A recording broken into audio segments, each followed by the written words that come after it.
ജയരാജ് സംവിധാനം ചെയ്ത സ്നേഹം എന്ന ചിത്രത്തിലൂടെ സിനിമാ ലോകത്തേക്ക് കടന്നുവന്ന നടിയാണ് ലെന. പ്രേക്ഷകർക്ക് ലെനയെ സുപരിചിതയാക്കിയത് സീരിയലുകളാണ്. മലയാളത്തിൽ 100-ലധികം സിനിമകളിൽ അഭിനയിച്ച ലെന തമിഴിലും ഹിന്ദിയിലും തൻ്റെ സാന്നിധ്യം അറിയിച്ചു. ലെഫ്റ്റ് റൈറ്റ് ലെഫ്റ്റ് എന്ന ചിത്രത്തിലെ പ്രകടനത്തിന് മികച്ച രണ്ടാമത്തെ നടിക്കുള്ള സംസ്ഥാന അവാർഡും ലെനയെ തേടിയെത്തിയിരുന്നു. കരിയറിൻ്റെ തുടക്കത്തിൽ ലെന അഭിനയിച്ച ചിത്രങ്ങളിലൊന്നായിരുന്നു മോഹൻലാൽ നായകനായ ദേവദൂതൻ. ചിത്രത്തിൽ ആനി കുര്യൻ എന്ന ചെറിയൊരു കഥാപാത്രത്തെയാണ് ലെന അവതരിപ്പിച്ചത്. എന്നാൽ ചിത്രത്തിലെ നായികയായാണ് തന്നെ വിളിച്ചതെന്ന് പറയുകയാണ് ലെന.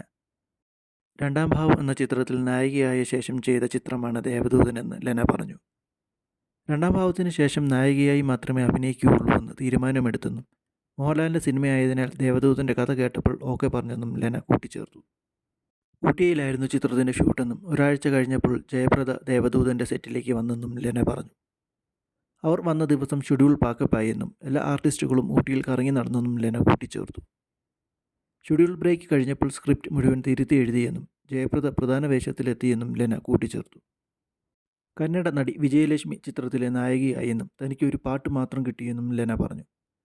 മൈൽ സ്റ്റോൺ മേക്കേഴ്സിനോട് സംസാരിക്കുകയായിരുന്നു ലെന.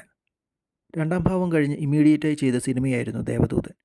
നായിക ഞാനാണെന്നായിരുന്നു ആദ്യം പറഞ്ഞത്. രണ്ടാം ഭാവത്തിൽ നായികയായതുകൊണ്ട് ഇനി അങ്ങോട്ട് നായികയായി ചെയ്താൽ മതിയെന്ന് തീരുമാനിക്കുകയായിരുന്നു. ലാൽ സാറും സിബി സാറും ഒന്നിക്കുന്ന പടമെന്ന് കണ്ടപ്പോൾ പിന്നെ വേറൊന്നും നോക്കിയില്ല. ഊട്ടിയിലായിരുന്നു ദേവദൂതൻ്റെ ഷൂട്ട്.